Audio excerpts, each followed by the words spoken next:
What did he do? How did he Uh, interfere with anything? I didn't hear anything. Hispanic on Hispanic injustice or what? Officially. He's walking while Hispanic or what? No. Mr. Sosa, you're charged with interference with the duties of a public servant. You're facing up to 6 months in jail and or a $2,000 fine. We are going to do probable cause. You have the right to remain silent. Anything you say can or will be used against you, sir. On April 9th, 2025, in Harris County, Texas, an officer was dispatched with a call for a suspicious person. The witness stated there was a Hispanic male in the back of the business causing a disturbance. The witness stated that the male was intoxicated and threatened an employee.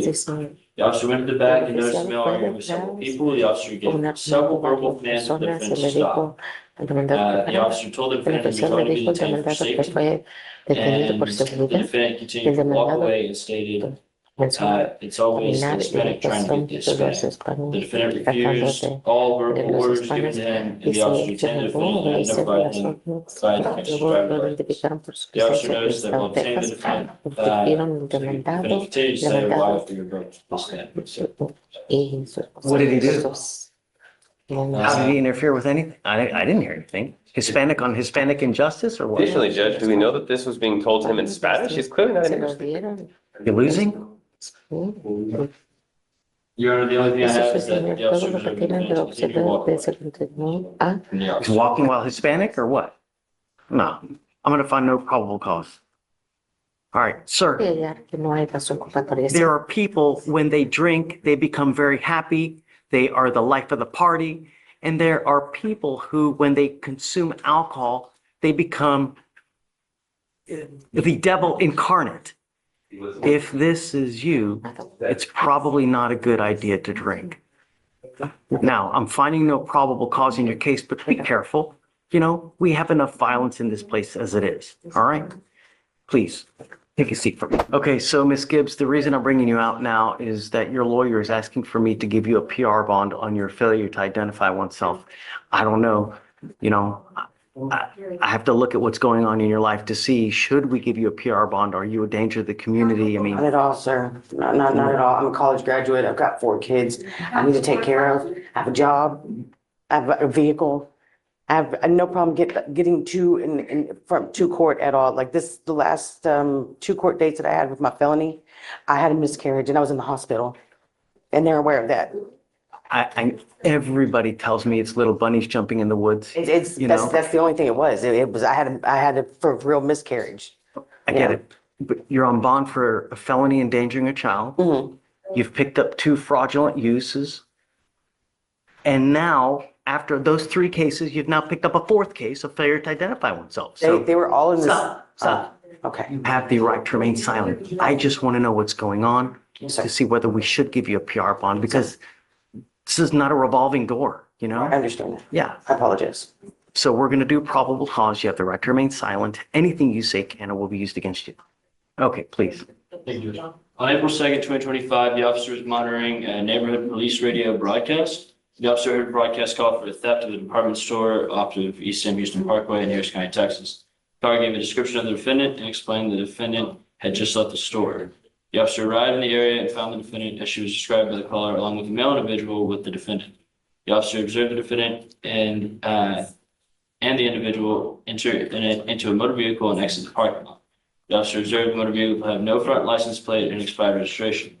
The officer conducted a traffic stop and made contact with the defendant. And the defendant identified themselves as Kathleen O'Brien, date of birth, May 24th, 1982. The defendant stated she did not have any ID card on her person. The officer looked up the defendant by the name and date of birth on the public safety photo, and they did not resemble the defendant.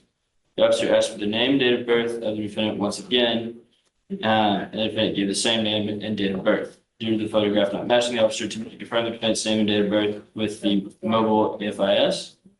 That returned the actual identity of the defendant as Candace Lynn Gibbs, date of birth July 16, 1981.